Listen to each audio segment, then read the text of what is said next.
Hey guys, David Pingree here at Glen Helen Raceway today with Vital MX for our chance to ride KTM's Factory Edition 450.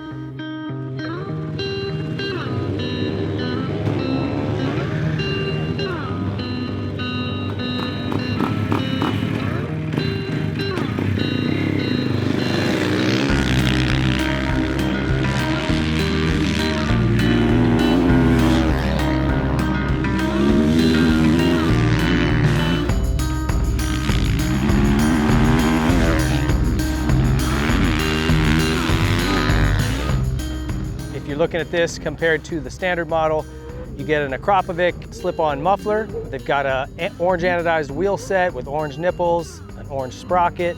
You get the Red Bull graphics that come with it, and they're all sublimated in, real nice graphics, don't peel off. You get a skid plate that is kind of a replica of what their factory team uses. It's not carbon, it's a composite, but same design. You know, all these parts are available through their hard parts catalog, but very cool and set up specifically to work for with this bike.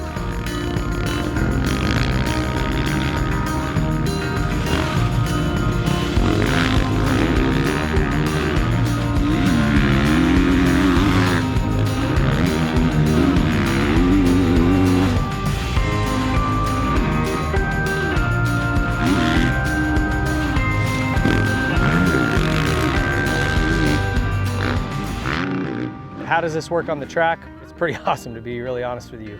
A couple of things that I've noticed from both of these models right away. If you are intermediate speed or faster, you're going to want to do a couple of things. Definitely a click slower on your rebound, front and rear. That's sort of across the board. The KTM guys have said that's a pretty standard move. And then I'm 170, and I felt like two things. I wanted the fork at 11 bar, just to go from 10.8 or whatever they recommend to 11. Helps that kind of sit the fork up in the stroke where it's supposed to be. And then I went in a quarter of a turn on the high speed on the shock. You know, this is a place where you could go sideways, because out there it felt like I'd hit sharp bumps and it felt really harsh. And so intuitively you go, oh, I want to soften it up. But what's happening is I'm just a little bit too far down in that stroke, down where the valving stack's a little firmer, and so I'm into that firm valving. So by turning that high speed in a little bit, it just lets the shock ride up a little taller where the valving's a little softer, and it's actually using that top part of the travel, which is what you want. That's the feel I was looking for. So 105 sag.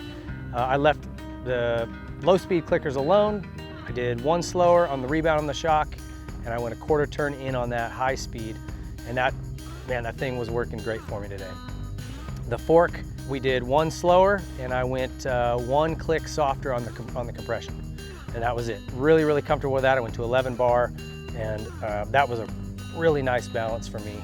Compression and rebound adjusters, which are both manual now, are very sensitive. One click, and you can definitely feel the difference.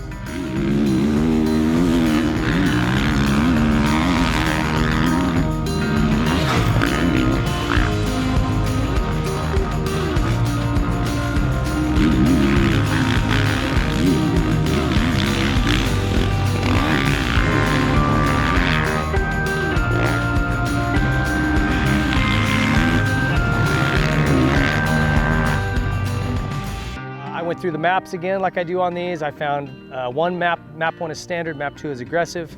And for me, I enjoy map 1. I feel like it's set up for a really broad range of riders. It's a very smooth application of power. It's very broad. It kind of does everything right. And I like that with traction control on. I tried both.